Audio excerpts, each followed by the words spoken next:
Welcome everyone. So my name's Lynn Williams, and for those who don't know me, I'm the Health and Social Care Coordinator with GCVS. I am absolutely delighted, been looking forward to this session so much to welcome Shona Stirling, who's Chief Executive of Healing for the Heart, in this next session in our recovery series. And this series of events has been largely around considering the concept of recovery as we move on to a new phase in the pandemic, although some would argue the pandemic's not actually left us yet, but we are where we are. And we've been looking at the recovery of health and care services, and also for those communities who have been hardest hit over the last couple of years, looking at what the idea of recovery means for the voluntary sector, and particularly given the voluntary sector stepped up very, very closely to the front line during the early stages of the pandemic. So today, we want to look at really, can we consider the idea of recovery? What does that mean when we're living with a pandemic that could be with us for a very long time? And given that this means different things for different people, and people are responding to where we are in very many different ways. So we're going to explore particularly the question, can we recover from the last 2 years? What does that mean?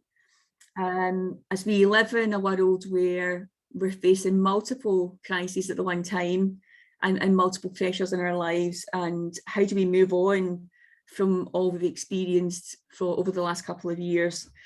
And so there's a lot to consider in this session. We will have a lot of time for questions, for discussion sort of later on in the session. If you get a chance, please do say hello in the chat box. So the bottom right hand side of your screen, we have colleagues monitoring chat. You can put questions there, you can raise your hands as you would normally do in Zoom. We are recording the session, so if you want to block your video out, you can do that to remain anonymous. If you don't want to ask a question during the session, please feel free to contact us separately. We're happy to pass those questions on to Shona and ask them separately as well. So we will have a chance to discuss and respond to Shona's input later on. Firstly, just to welcome Shona to the session today. And Healing for the Heart, for those who don't know, is a charity based in Glasgow looking at a number of areas around health and wellbeing. They offer bespoke training, focus on healing and issues like childhood trauma and adverse childhood experiences. What I love about Healing for the Heart, if you look at their website, is their values and how the organisation is delivered its services. So it looks at recognising their own vulnerability. It looks at the issues of kindness, compassion, and how you commit to those you support, and how we operate with integrity. And I have to say, in my dealings with Shona over the many years, I think that describes Shona perfectly. I never feel to be touched by what Shona says.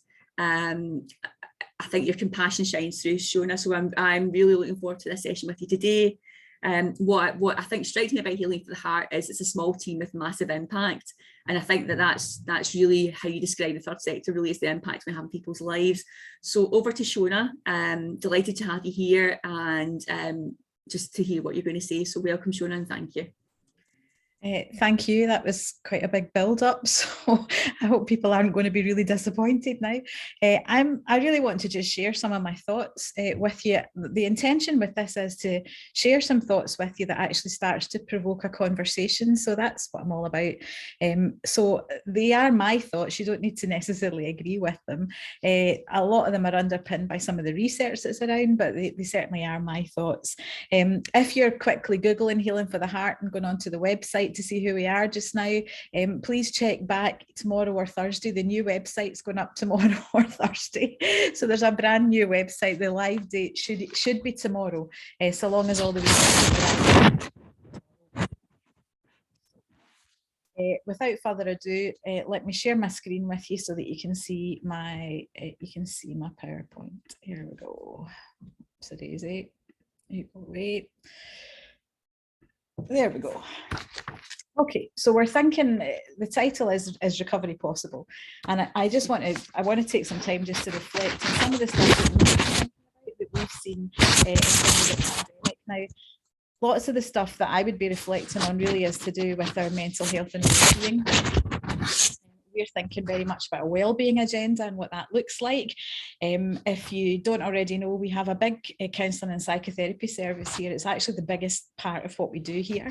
We see over 100 clients a week at the moment. That has more than doubled since the start of lockdown. Sorry, can I stop you here? We're getting a lot of interference. Is it your speaker, or if anyone else is on, can they mute themselves if possible? Is it yourself, Shona? Is it paper next to your microphone? No. Oh, it's not next to anything. Just sorry about it. If anyone's not muted themselves, could you do that? So we're getting quite a lot of interference. That's okay. Thanks, Shona. Sorry about that. Let me just double check. No, but it's definitely coming through where it should be coming through. Oops, daisy. So over the course of the pandemic, then we have heard this phrase often, the whole idea of the same storm. That's absolutely true. Storm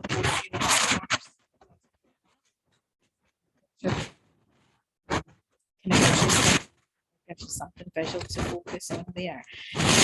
What the OECD this, well, they have said it if my laptop would work. Health and economic social impacts of the crisis.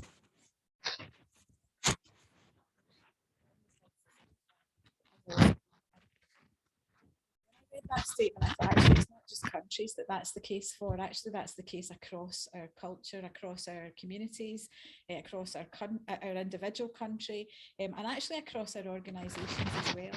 We've all been impacted differently because we don't all fit in the same boat, and we're not all riding the same boat.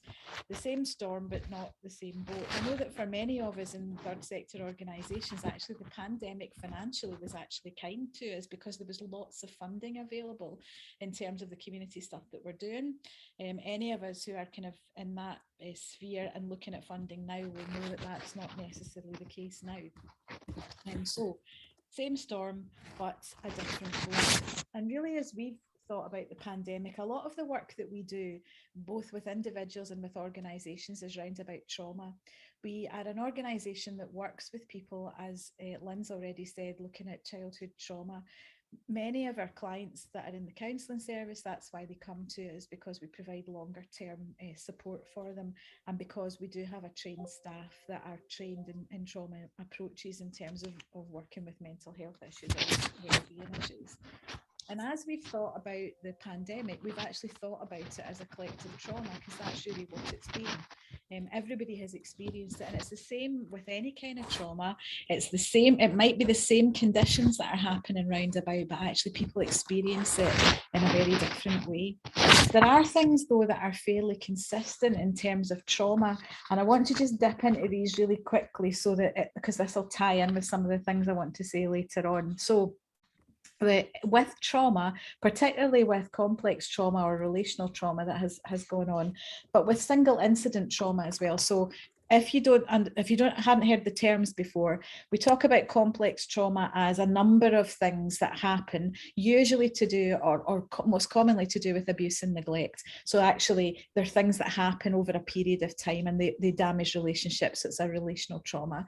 And we talk about single incident trauma, which is a car crash or the Twin Towers in the States or something like that. So that kind of idea. There's always a threat. When you're thinking about trauma, there's always a threat. The threat might be carried in a person, the threat might be carried in a thing. So for us, obviously, over the last 2 years, the threat has been COVID, hasn't it? The threat's been COVID and the impact that COVID was going to have. Would COVID kill us? Would COVID Would COVID stop all of our society in terms of the way that we expected it to run? So there's always a threat there. And that threat's been there and it's been prevalent certainly for the last 2 years. And I would argue continues to be prevalent in terms of COVID, in terms of the pandemic. So the threat is always there in trauma. Within trauma as well, there's always unpredictability, and that's one of the things that causes people most issues around about trauma. You know, is it going to happen? Is it not going to happen? You can think of that in terms of complex trauma. You know, so if you're a child living with a parent who has got alcohol dependent, then and becomes violent with that, then when your parent comes in, are they going to be okay or are they not going to be okay? So you live with the unpredictability of it. And as we've thought about this in relation to the pandemic, we've lived with that as well, haven't we, through the pandemic, because we've had 1 minute we've got restrictions and the next minute we're not. 1 minute we're being told that we can't go to restaurants and eat, and the next minute we're being offered financial incentive to go to restaurants, and that's what happened in the middle of the pandemic. So 1 minute it's okay and the next minute it's not. 1 minute the numbers are going down, the next minute the numbers are coming up. So there's that unpredictability. We're just not sure. Doesn't feel like there's anywhere solid to put our feet.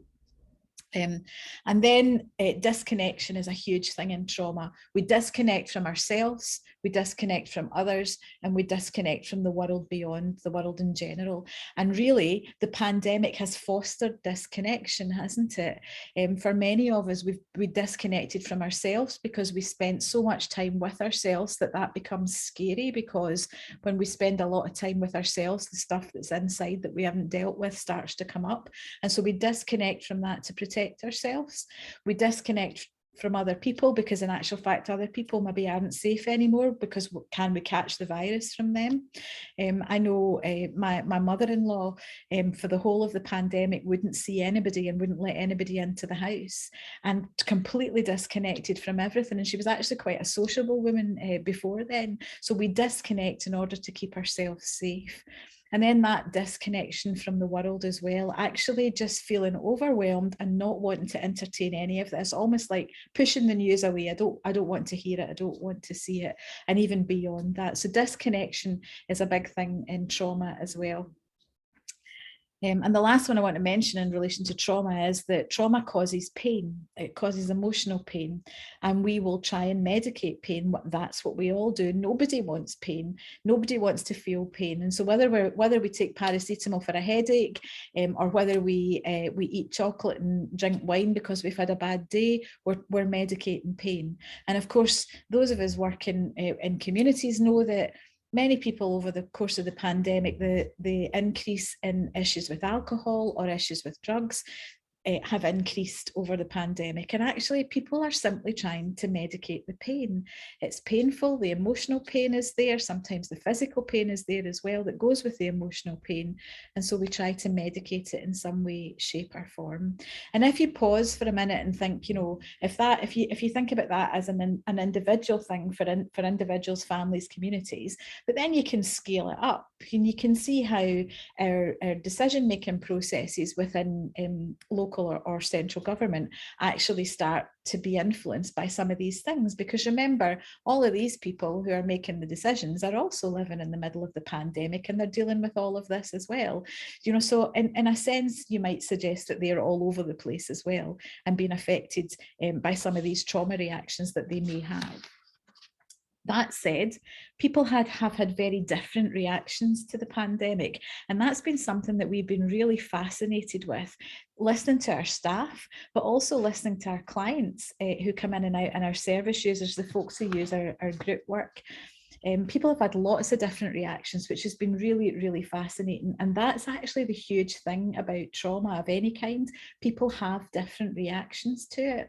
In some ways, trauma treatment would be really easy if you could just predict, if you do this, then this. So then if you do that, then that will mitigate that. But it's not as simple as that. People react completely differently. And so some of the reactions that we've seen, some people have been really energized and motivated by the pandemic, and we don't hear that talked about an awful lot in terms of the news now. But look at what happened in the first year of the pandemic in the early time. Look at the amount of people who were out there delivering food or do stuff that they had never ever done before. My son works in the hospitality industry. He's a chef, and the place that he was working in at the start of the pandemic had to close, but obviously they didn't know they were closing, so they had a ton of food in their stores that was supposed to be used used over the next month that was going to go off. And so they then suddenly became very philanthropic and started contacting all of the local charities round about who might be able to use the food, and they gave away all of their food. And we saw that all over the place, didn't we? People got energized and motivated to do something and to make a difference and actually to be involved and to help in this. You could argue that that's a coping mechanism, but we certainly saw different reactions in terms of the pandemic, with people being energized and motivated. We were interested to look and see where the mental health issues came in the pandemic. And what we have seen over the course of the last 2 years is that people who were already acknowledging that they had mental health issues on the kind of moderate to severe end actually were hugely impacted. Now, this is a generalization. Some people weren't, but generally were hugely impacted by the pandemic, because it poked, particularly people who were dealing with their own trauma, perhaps adverse childhood experiences or whatever. All of that stuff that was there was poked by the pandemic and was exaggerated. And so, and many of them recognised that and actually came for help. That's why I think our referrals went up during the pandemic. Also, people who actually do have stuff in their past, have stuff that they know is there, but they've never acknowledged, it's never bothered them before. They've actually had really good coping mechanisms and they've been able to work and able to do all the stuff, suddenly weren't able to do stuff anymore because that stuff all came to the surface. And we also found folks that had never ever thought about their mental health before or had any issues with their mental health suddenly finding themselves in a place that they didn't recognise, feeling anxious, sometimes feeling really depressed and just not knowing what on earth was going on with them. We had lots of people from businesses contact us, so senior managers who were being asked to move things online, to move to a completely different way of working, who were really, really experienced, but who, when faced with this completely new thing to do, all of a sudden felt huge pressure. So as well as being an individual dealing with the pandemic themselves, they were then having to try and work out how to do that with their staff. And we had a number of folks came through who were just looking for space to be able to process what was going on with them. And that kind of almost Hobson's choice that they were having to make, there was no good choice in it. And whatever they did, it wasn't going to work for somebody. So different reactions that happened. Also, the pandemic, there's been a stacking effect with the pandemic too. So these people who were really energized and motivated by the pandemic, as the pandemic's gone on, for some of them, there's been one thing after another, whether it's been about, so I'm thinking about folks in community organisations, whether it's been the stress that's been put on them because of the numbers of people needing support, how you then support staff to do that, how you then put the finances in place for that, how you then look after your own family, then your staff start to get COVID and what do you do with that? And so there can be a stacking effect, and that stacking effect of things, although the first couple you'll be okay, eventually something small will happen that on its own looks completely insignificant, completely trivial, and all of a sudden the whole thing's up in the air. That's called the stacking effect, and we've seen that with folks as well. We've also seen a huge amount of disconnection and loneliness. If you're in a community organisation at all, I don't need to tell you about that.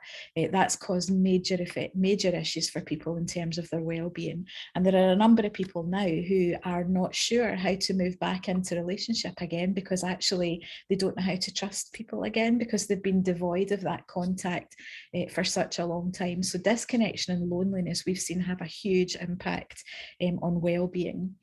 There's been a whole range of emotions as well. So we've had, and we all have had, I'm sure you can identify with that. 1 minute you're thinking, that's amazing, that's great, we're moving back to normal, whatever that is, and we don't need to have all these restrictions anymore. And then in the next minute, we're really, really angry because these restrictions are being taken away.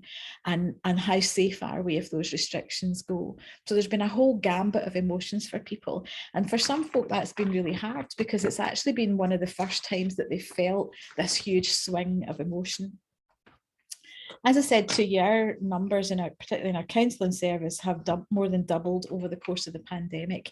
At the start of this year, kind of in between January and March this year, we were seeing unprecedented, there's that word, number of referrals coming in.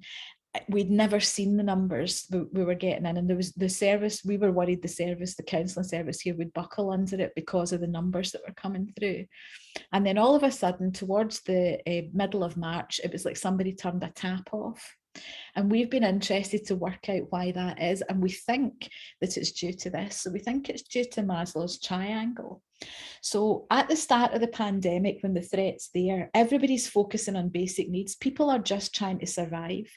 As we started to come out of the pandemic, people feel safer, and so therefore they move slightly further up the triangle, and they were moving into the psychological needs. So at the start of the year, as things were looking hopeful for most people, they were starting to come out of those restrictions, starting to see that there was maybe a light at the end of the tunnel. And so they start to then feel their emotions. And so we started to see massive amounts of people.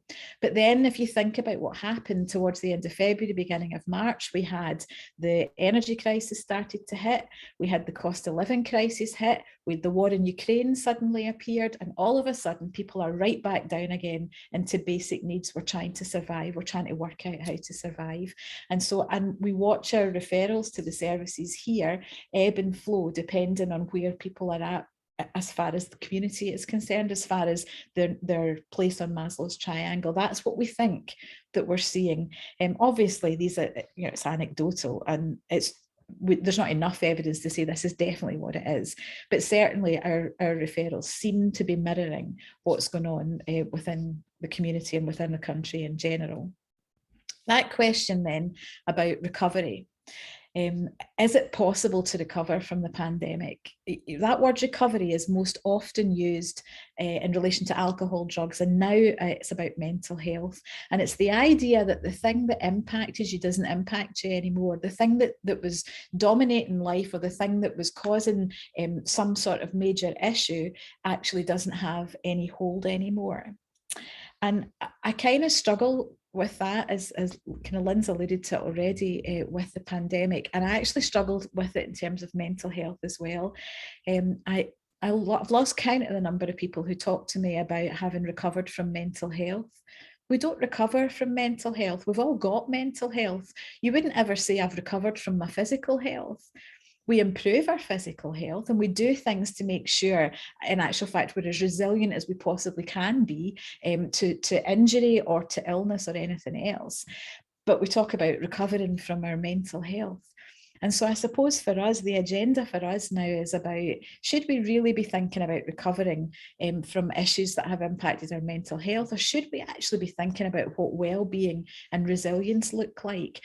The thing is that we can't actually stop adverse experiences happening. None of us could have stopped the pandemic. But how do we actually help ourselves and our communities, our families, to actually build resilience so that the next thing that comes along, we're actually more resilient to be able to deal with it? I find this really interesting quote. Julie Repper and Rachel Perkins are both psychologists. This came from the document that Help for Heroes produced, which I thought was a fascinating document about recovery. Recovery is a personal journey of discovery. It involves making sense of and finding meaning in what has happened, becoming an expert in your own self-care, building a new sense of self and purpose in life, discovering your own resourcefulness and possibilities, and using these and the resources available to you to pursue your aspirations and goals. That's a much broader definition of recovery. And I highlighted the things that really jumped out to me. That whole idea of making sense of and finding meaning in what has happened. I wonder sometimes if that's why people have been so angry, or many people have been so angry about the whole Partygate thing as far as Westminster is concerned, because actually the rhetoric we hear there is we just need to draw a line under it and move on. But actually people want to make sense and find meaning. That's how you move beyond it. What does a new sense of self and purpose look like in the wake of the pandemic, and how have our aspirations and goals had to be modified or are being modified because of it? I think that when you go on beyond recovery, my thing would always be that we need to stop pathologizing. And I think when we talk about recovery, we pathologize because we're continually looking at the thing that we didn't like that we're trying to recover from, or the thing that impacted us adversely that we're trying to recover from.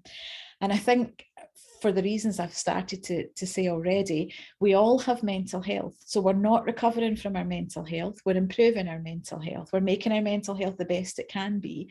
You know, you can have quite a severe mental illness and still have really good mental health, in the same way that you can have a serious physical illness and actually still have very good physical health. So we all have mental health. There's a level playing field here. The question for me is, how do we look after it and improve it? And if the pandemic, I think, has taught us as an organisation, that's what it's taught us. How do we help people to look after their mental health and have resources to be able to improve it themselves, so that they're not suddenly hit with something and think, I have no tools to deal with this. I don't know what I'm doing. We also need access to support. And I think this is where there's a whole spectrum of support. There's support from one end of the spectrum, where it's having a cup of tea with your next door neighbour, right to the other end where it's hospitalisation. And so there's a whole gambit of supports in there, and a whole range of support. And in actual fact, if the support is there at the appropriate time, you can actually stop the downward spiral, and yet you need way less intervention than you would have done if you had waited for another 6 months or whatever. So access to support for me is really important, both clinical support and also support in community. One of the things that we've seen an increase in over the last while is the whole idea of social prescribing, and how that actually can make such a difference to people. Because in actual fact, handing somebody antidepressants, and let me qualify, I would never ever knock medication for mental health issues. Absolutely not. Used well and in the right way, it actually makes a huge difference to people. But access to support, the whole social prescribing agenda, I think, is absolutely right. You know, we have seen major improvements in our clients when we've connected them into groups that went out walking, because they were outside, they were with other people, they were in the fresh air, made a massive difference to them. But in actual fact, if that's all we do, then I think we miss a trick, because actually there's clinical support as well that some people need. And if all we do is clinical support, we miss a trick, because in actual fact, there's other support that people need that would improve their mental health and well-being as well. I think the fourth thing on this is, I think we need to look at proper partnerships between third sector and the statutory sector. That's, in any of these conversations that I have with third sector in particular, that's always the hot potato. We need proper partnerships with statutory, between statutory and third sector, so that the third sector aren't the poor relation in that. Now, I will qualify that too. I don't think that's all the statutory sector's fault. I think in third sector, we've been guilty of playing the poor relation in that. And I think that for us, somebody said to us a couple of years ago, you need to stop apologising for who you are and up your game. Start thinking of yourself as a social business and not as a third sector organisation. And that really spoke to me. That's been something that has been integral in my thinking, certainly over the last 2 or 3 years in development. So what does it look like for us as third sector to up our game? What does that look like?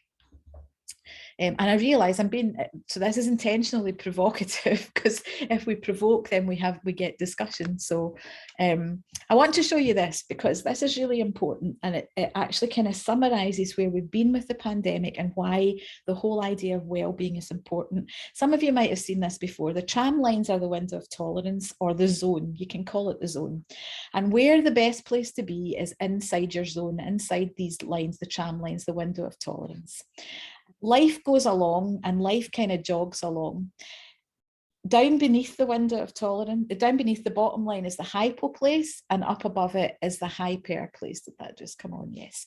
So if you go up above your window of tolerance, then you're in the hyper zone. That's where you get almost manic, doing lots of things.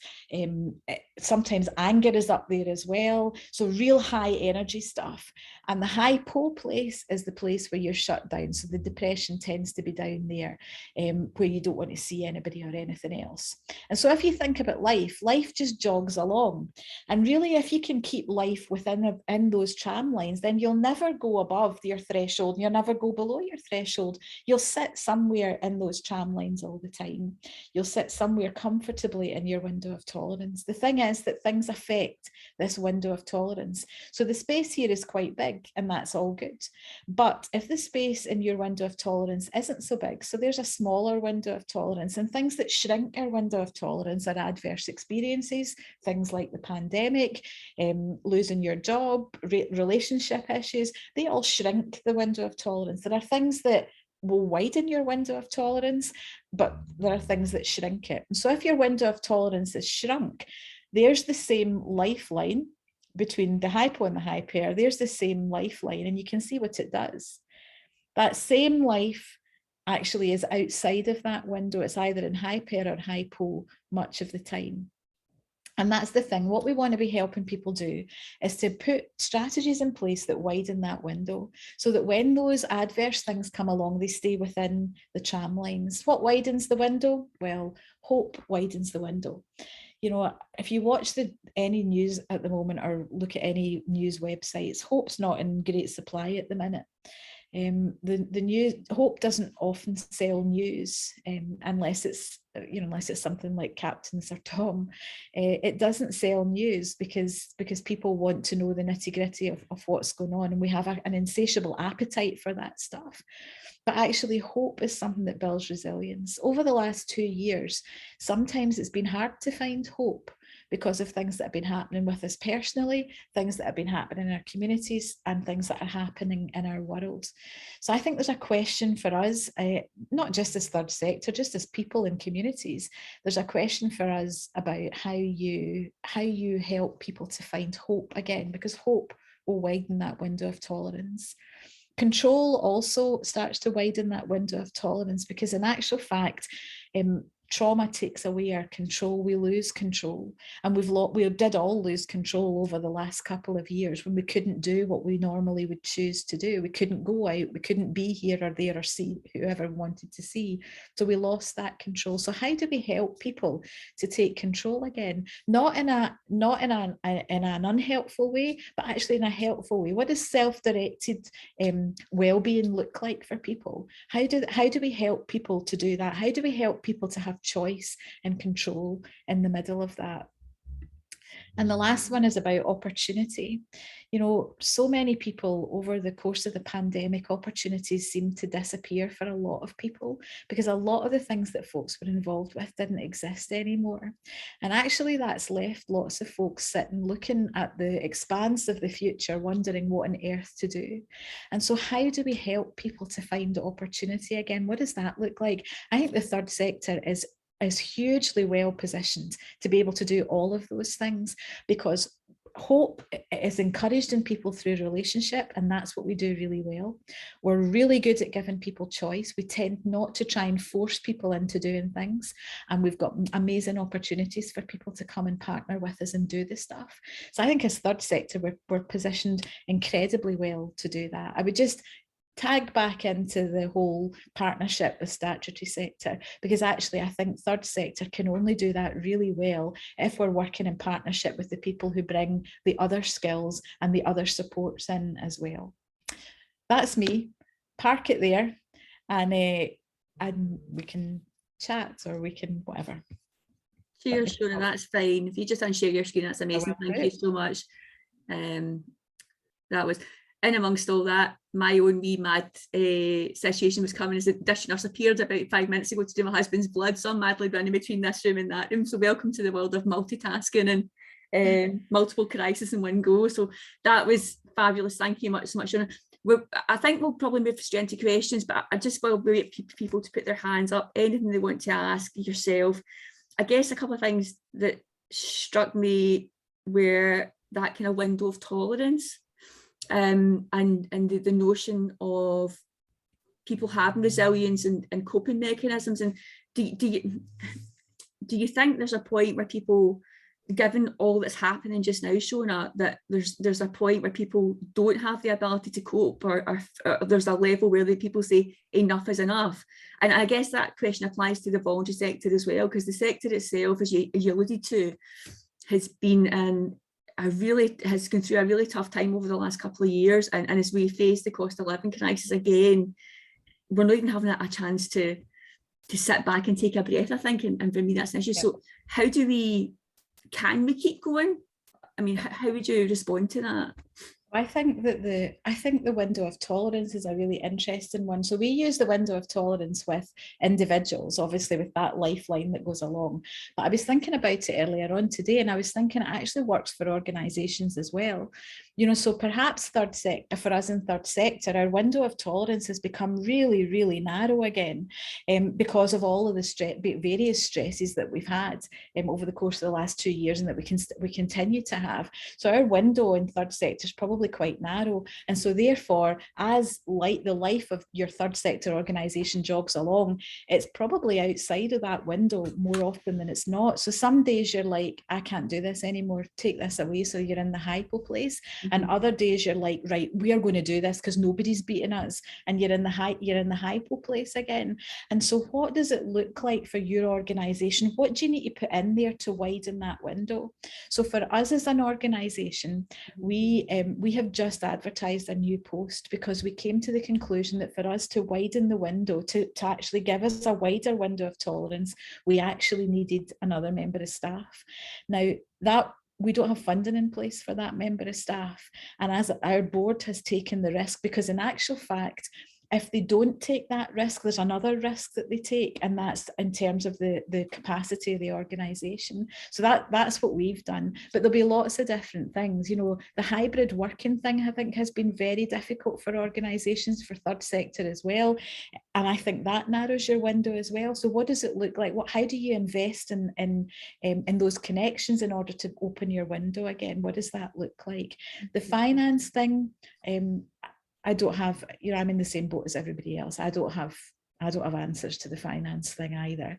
I think the amount that was thrown into the COVID pot over the last 2 years has certainly helped us get past the last 2 years. But we all know that it's about sustainability. It's not about a quick fix. Absolutely, absolutely. Do you have any questions, everybody? We want to open up to discussion amongst the group. And just to hear your reflections on what Shona said, your own experience. See, Kavita has shared that there's a really good video on window of tolerance on the Nest website, so we'll get a hold of that and share that with people. Thanks, Kavita, for sharing that. I mean, I guess your own experiences over the last couple of years, either individually as an organisation, and I think for me, Shona, it's about kind of almost taking the time to make sense of it all, I think, and reflect on where we've been and learn from that. I mean, one of the things I think for me, and many know that for me, I'm an unpaid carer, so for us, the pandemic has changed everything, and I'm happy to share that experience. But part of, for me, has been a bit of a numbness, is to cope with how we've gone on, and that can't be good. And I think sometimes we maybe find it hard to look up and look out because we know what we're going to sort of face. Do you get people saying that they're kind of unwilling to face the challenges they're facing, kind of almost hiding away in some ways? Yeah, absolutely. But those are all coping mechanisms. And coping mechanisms aren't wrong. You know, our bodies and our whole systems are designed to help us to cope and help us to survive. And, you know, so if that actually is what makes it okay just now, then that's what people have to do. The thing is that if that then becomes a pattern, that people get into that pattern and can't move out of that again, then how do we help people to be able to do that? I think when you start to experience behaviours yourself that you're thinking, oh, wait a minute, what's that about? Actually taking some time to reflect and think, well, wait a minute, what is that about? I always say to people, fear's an interesting one. So, you know, people talk about, you know, about anxiety.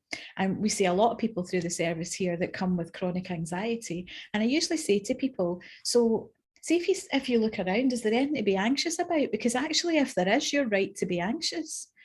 because these feelings and these emotions are actually, they're just feelings and emotions. They're not anything else. That it's how we work with them. And so at a time when there is a threat there, then absolutely your behaviour does need to modify in order to keep yourself safe. But if the threat's no longer there and your behaviour is still in that place to keep yourself safe, then perhaps there are questions to ask round about, well, so why am I still doing that? Am I in the present, or am I still reacting to something that happened before? Absolutely. I'm not seeing any hands at the moment, folks, unless I'm missing anybody. So please just raise your hand, any questions, or even if you want to raise it in the chat, we're keeping an eye on that chat box just now.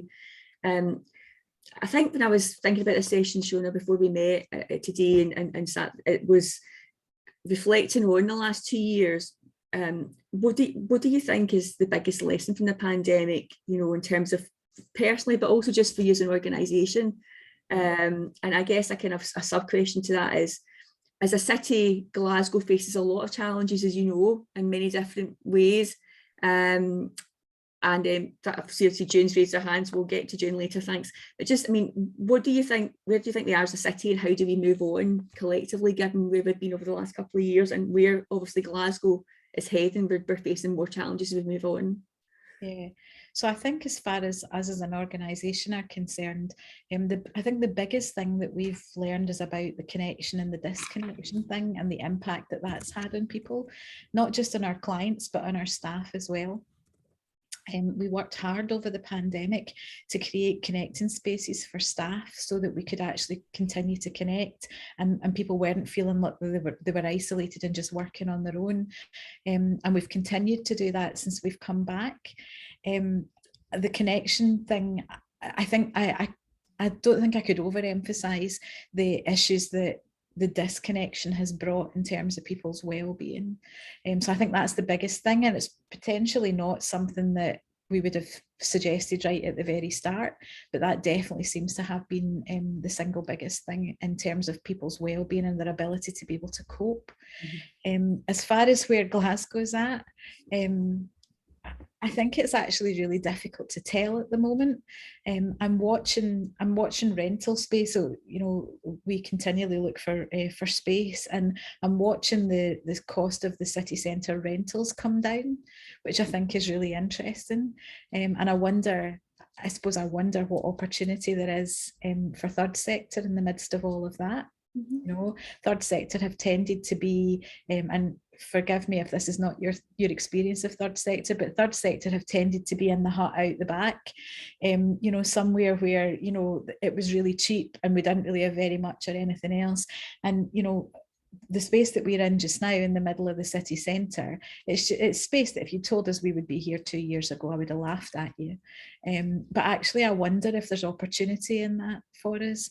I do think not just in Glasgow, but across the country, there is real opportunity for those partnerships and that working together between public sector and third sector. There's a real appetite for it that I can hear anyway in third sector. I think we need to be careful how we articulate that, because it can sound like, come and do all the stuff that we can't do, which is not, that's absolutely not true. It's about how we partner together. What do you have? What strengths do you have? And what strengths do we have? And how do they work together best to support individuals and communities? So I think that conversation could be a really exciting conversation moving forward. Brilliant. I think with council elections and whatnot in Glasgow, and kind of new councillors just being bedded in, I'm not sure I would have any measure of where we are in terms of that sphere as a city just yet. Brilliant, thanks, Shona. I'm going to bring June, my colleague June Burgess, who's our fundraiser officer. So June's been patient and held her hand up. So over to you, June. If you unmute yourself. Hello everybody, thank you very much just for giving me a few moments just to say I was interested, Shona, in the comparison you made there between individual health and well-being and organisational health and well-being. And obviously in my role, I advise third sector organisations in Glasgow about funding and fundraising issues. And what I'm finding is now that many more organisations are facing a massive cultural shift in how they approach their funding. and a recent article from Oscar, their Scottish charity survey, found that 4 out of 5 of charities in Scotland are now facing issues and concerns with funding. And I think that from talking with groups, I'm looking at a whole cultural change to funding. And I was really interested to hear what you're saying about third sector organisations seeing themselves more about a social business. So the product that a charity or a voluntary organisation is able to deliver is their unique selling point. It's their business product, as it were, that they have to market, sell and attract funding for. So this is what I'm finding. But I'm just wondering for Shona about how I'm talking with a lot of groups in Glasgow about encouraging them to change that culture from moving funding and fundraising away from being just an F word, something that everyone wants to avoid, or it's the necessary evil, to actually bringing it into the very heart and soul and core of their organization, that everyone connected with an organization should be a funding or a fundraising ambassador, and for everyone to understand, from trustees to volunteers, to see how that is vital to the future of our organization. And I'm just wondering, how do you encourage perhaps an individual or an organization to actually change, to travel along that journey, to actually be courageous enough to understand that they need to change and to actually adapt those coping mechanisms or new strategies? So if you have any advice on that, I'd really welcome that. Thanks. I think they're really hard conversations for people to have, because in our culture we don't like talking about money. I think there's twofold in that. So as an organisation here, obviously I've said already, we have a big counselling and psychotherapy service, and that service so we pay our counsellors. We don't have we have students who volunteer with us, a small amount of students. The bulk of our counsellors are qualified counsellors that we pay. And if you want people who are skilled and qualified, then you have to pay the rate for that. So we pay our counsellors are all paid either on a band 5 or a band 6 NHS equivalent, which means that running 100 appointments a week, that's a fair amount of money that we're paying out in fees to counsellors. And we used to run the service on a donation basis in terms of clients, but to the letter of the law, Oscar would have something to, HMRC would have something to say about us contacting clients and saying, you've not made your donation this week.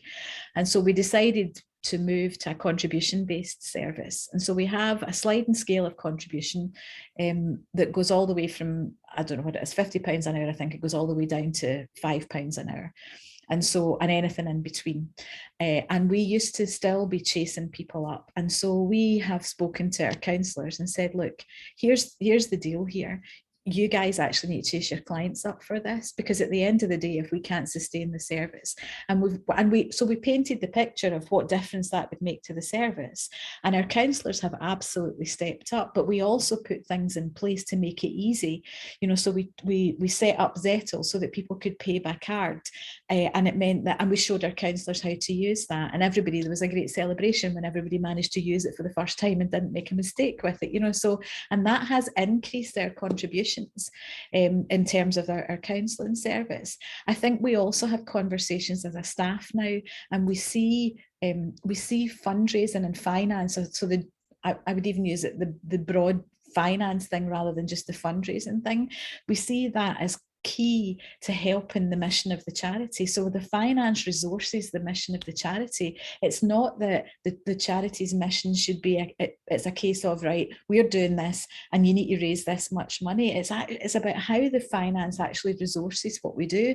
And so that's the picture that we've tended to start to paint for our trustees, for our kind of membership here, for our volunteers, and it's about how that works. We've also celebrated people who fundraised for it. So we had some young people who asked if they could use the charity here as the charity they spotlighted on the YPI initiative. You might have heard of it in schools.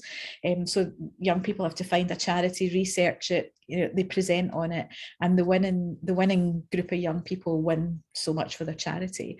And so these young people spotlighted us, and lo and behold, they won. And so we had them in when we had our volunteers in, and we made that's actually something that they volunteered with. They volunteered to fundraise with us, and we celebrated that. So I think we've, rather than hiding it away in a corner and saying that's your responsibility, we're actually having those conversations now. I think there's another part to this too. So the whole, certainly for us, I don't know how prevalent it is with other third sector organisations, but with us, we have a lot of signposting goes on from other organisations. Folk are signposted from GPs, from the compassionate response team, from organisations that already have the contract for counselling across either the city here or beyond, from community links workers, from health visitors. We take signposting from all of those places, but nobody pays for that.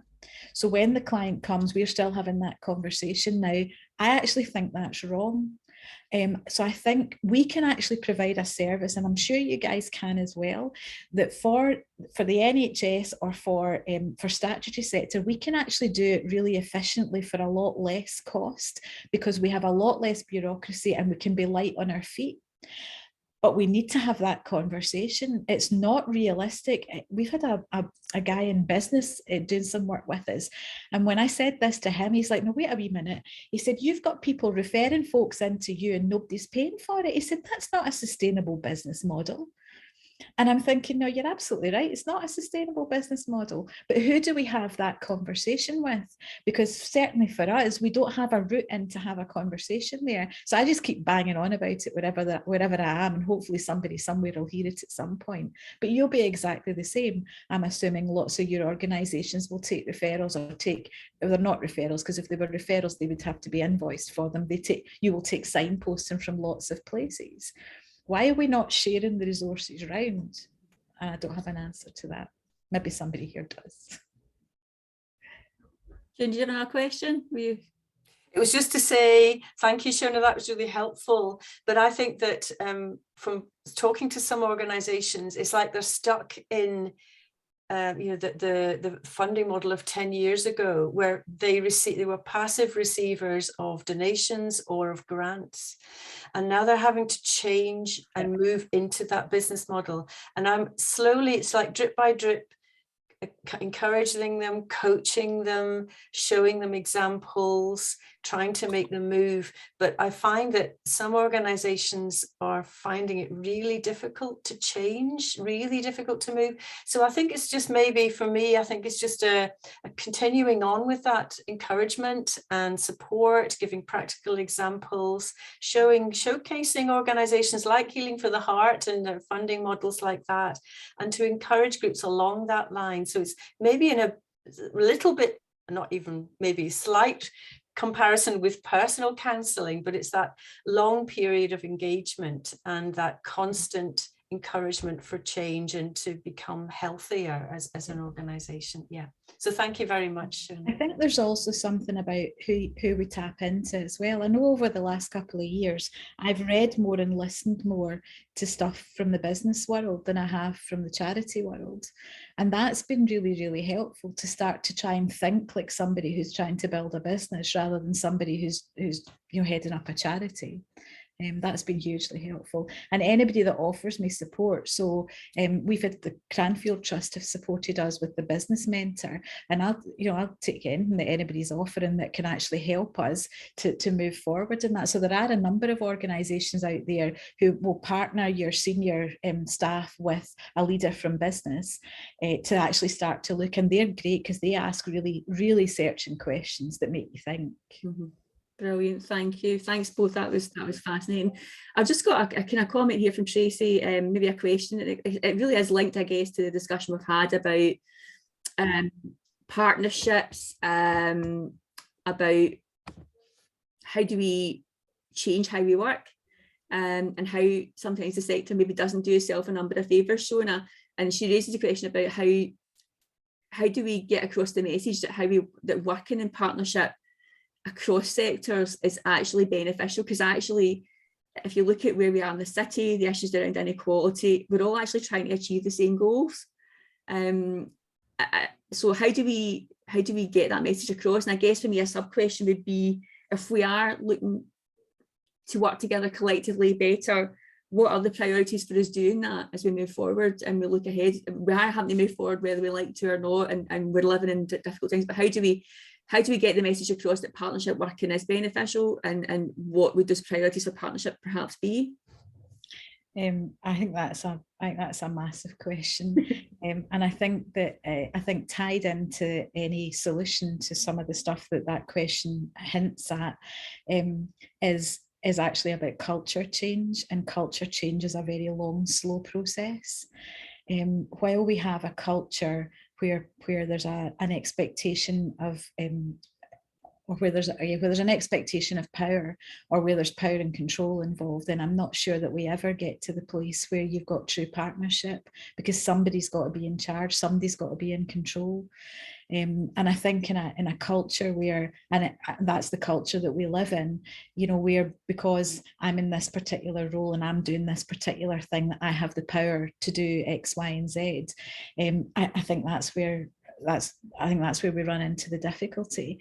I think that finding the people within the organisations who are actually the people, I suppose people of peace is what I want to say, so that they're the people that we can actually that will listen, that will hear, and will start to journey with us. Perhaps that's the way to go. So actually it's a relational model rather than a hierarchical model, and maybe that's actually the way to go. And maybe that's just utopia, maybe that doesn't exist, but I can't find another way to do it. So I just keep saying that the stuff that I've said this morning about that, I just keep saying that wherever I am. It doesn't matter who I'm talking to, I just keep saying, there's got to be, and was chatting with a psychiatrist who was saying that he was absolutely, he'd had enough of the fact that as far as he could see, the NHS's strategy for, now I'm not saying I agree or disagree with this, he said that the NHS's strategy for dealing with adult mental health was to signpost to third sector, and he was done with that, because actually that wasn't the way to do it.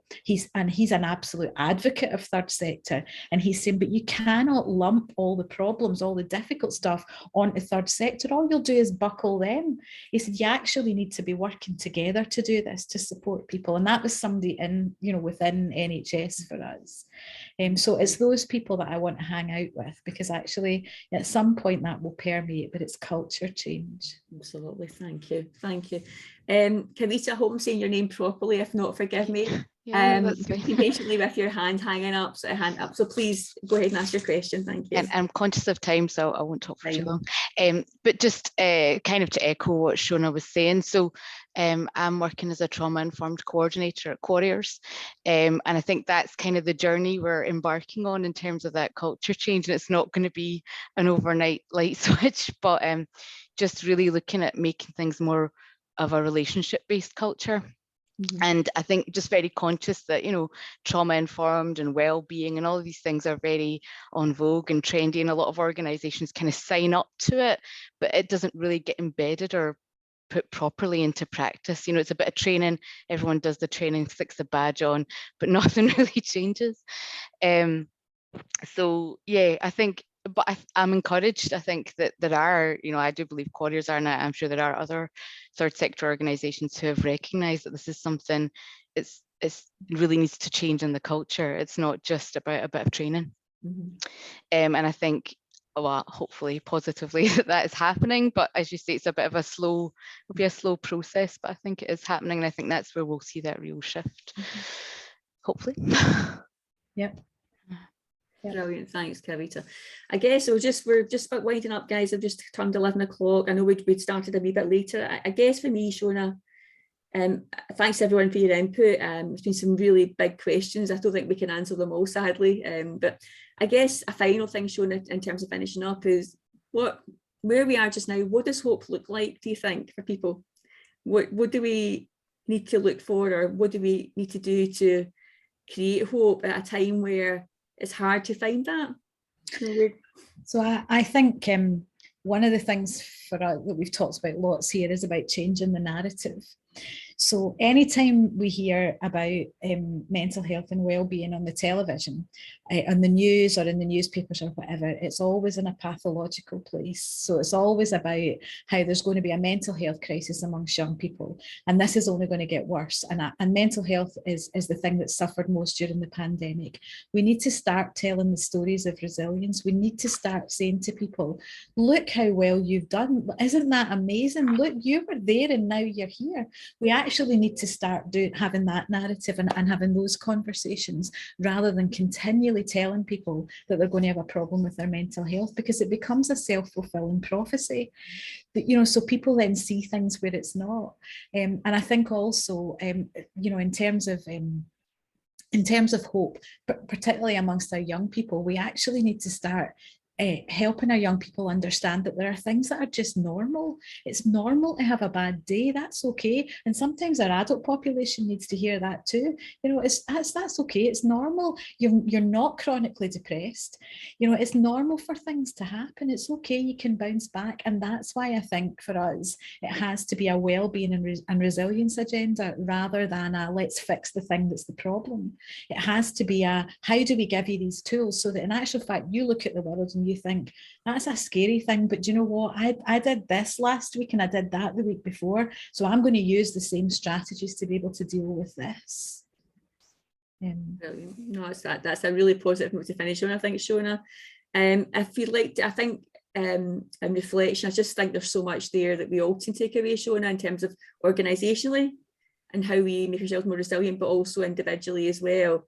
We know that the sector's been in a tough place, and we all have been in a tough place, but I think you're right, reflecting back, we've all got through it to some extent. We're kind of still standing, which I think deserves a big, massive pat in the back, really, doesn't it? So anyway, so thank you. I think if you show your appreciation to Shona, thanks. If you raise your hands and say thanks to Shona for your time. Everyone's doing that in the chat box, Shona, so thanks a lot for that. Thanks everyone for joining us today. This is our last recovery session before the summer break. I hope you are managing to get some time off during the summer to recover and to reflect and take time for yourself.